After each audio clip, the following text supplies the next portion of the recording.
नमस्कार। जय हिंद। जय भारत। भारत प्रगतिशील विकासशील देश से विकसित देश की तरफ बढ़ रहा है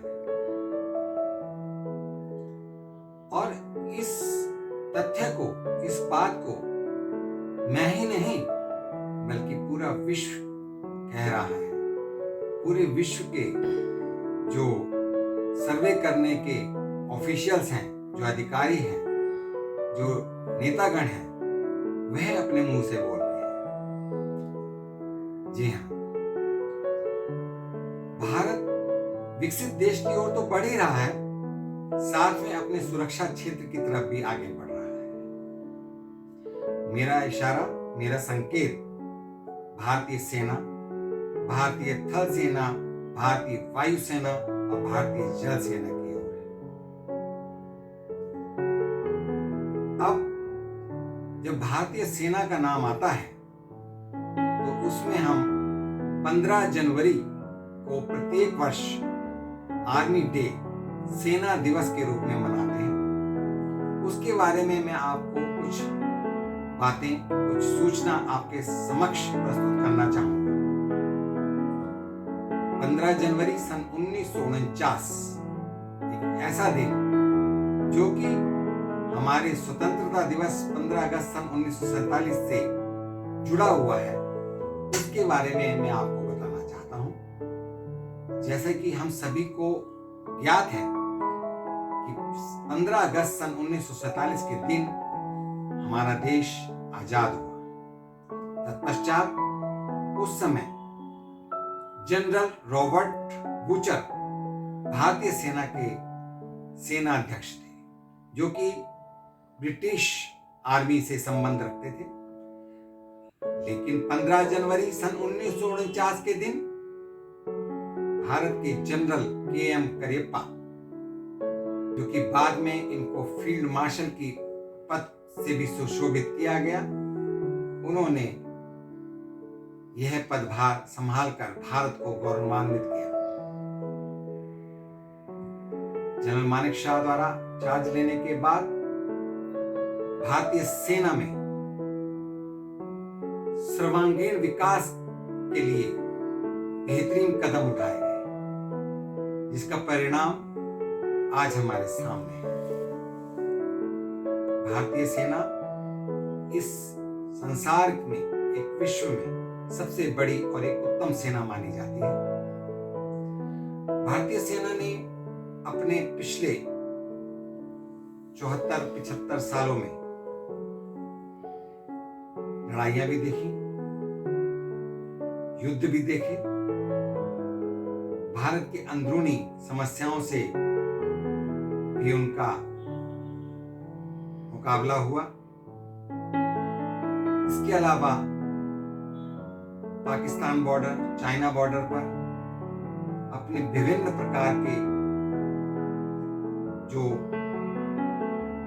दखलंदाजी है, जो पाकिस्तान की सेना की तरफ से घुसपैठ है या चीनी सेना की तरफ से घुसपैठ है, उसका मुकाबला भी भारतीय सेना ने बखूबी किया। भारतीय सेना केवल युद्ध में ही नहीं, भारत में आई विभिन्न प्राकृतिक आपदाओं में भी अपना योगदान देती है। चाहे वो असम श्रीनगर में बाढ़ आने का उदाहरण हो, चाहे गुजरात में भूकंप आने का उदाहरण हो, या किसी भी प्रकार से किसी भी कोई काल त्रासदी आने पर भी भारतीय सेना हमारे देश के नागरिकों के साथ खड़ी रहती है। भारतीय सेना जिसके विकास के लिए हमारे प्रधानमंत्री माननीय श्री नरेंद्र मोदी, हमारे रक्षा मंत्री श्री राजनाथ सिंह जिस प्रकार से प्रयत्नशील हैं, यह भी एक सराहनीय कदम है। यह हमारे लिए गौरव की बात है कि हमारे प्रधानमंत्री अपनी दीपावली का त्योहार भी भारतीय सेना के साथ ही मनाते हैं। हमारे रक्षा मंत्री श्री राजनाथ सिंह भी अपनी दीपावली का त्योहार भारतीय सैनिकों के साथ मनाते हैं। इस प्रकार के प्रधानमंत्री, इस प्रकार के देश के रक्षक इस प्रकार के देश के नेता जब हमारी सेनाओं के साथ खड़े होते हैं, हमारी सेना का मनोबल बढ़ना एक जरूरी हो जाता है। भारतीय सेना का मनोबल जितना अच्छा होगा, उतना ही हमारी देश की सुरक्षा के लिए भी उतना ही अच्छा होगा। भारतीय सेना का एक और उदाहरण मेरे को कुछ दिन पहले ही प्राप्त हुआ। वो एक वीडियो के रूप में मैं आपके समक्ष साझा करना चाहूंगा, आपसे शेयर करना चाहूंगा। कृपया उस वीडियो को भी आप देखें। उस वीडियो को देखने के पश्चात मैं फिर आपके समक्ष उपस्थित होता हूं। आइए मैं आपको उस वीडियो की तरफ लेकर चलता हूं।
प्रकार से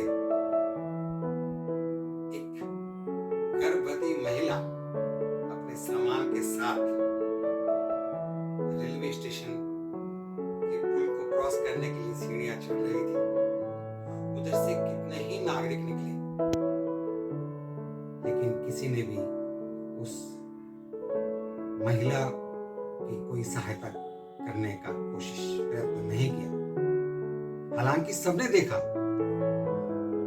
भारतीय सेना के नौजवान, भारतीय सेना के सैनिक जब उधर से निकले और और उन्होंने उस गर्भवती महिला को देखा तो उन्होंने किस प्रकार से उसकी गर्भवती महिला की हेल्प की, यह एक काबिल तारीफ है, प्रशंसनीय है। और अगर मैं कहूँ इस प्रकार के सैनिकों को पुरस्कार देकर नवाजा जाए, उनको प्रोत्साहित किया जाए, तो वो हम सभी के लिए बड़ी ही प्रसन्नता का विषय है। आज का सेना दिवस आपके लिए शुभ हो और आप सबकी तरफ से मैं भारतीय सेना के सभी सैनिकों को, उनके परिवारों को और उनके सभी बच्चों के तरक्की के लिए, प्रगति के लिए शुभकामनाएं करता हूं। और सभी सैनिक अपने परिवार सहित प्रसन्न रहें, खुश रहें, स्वस्थ रहें और अपने जीवन में प्रगति करते रहें। इन्हीं शब्दों के साथ आज का मैं ये सेना दिवस का अपना विशेष टॉपिक यहाँ समाप्त करता हूँ। बहुत बहुत धन्यवाद। मैं आप सभी के लिए मंगल कामना करता हूँ। नमस्कार। जय हिंद, जय भारत।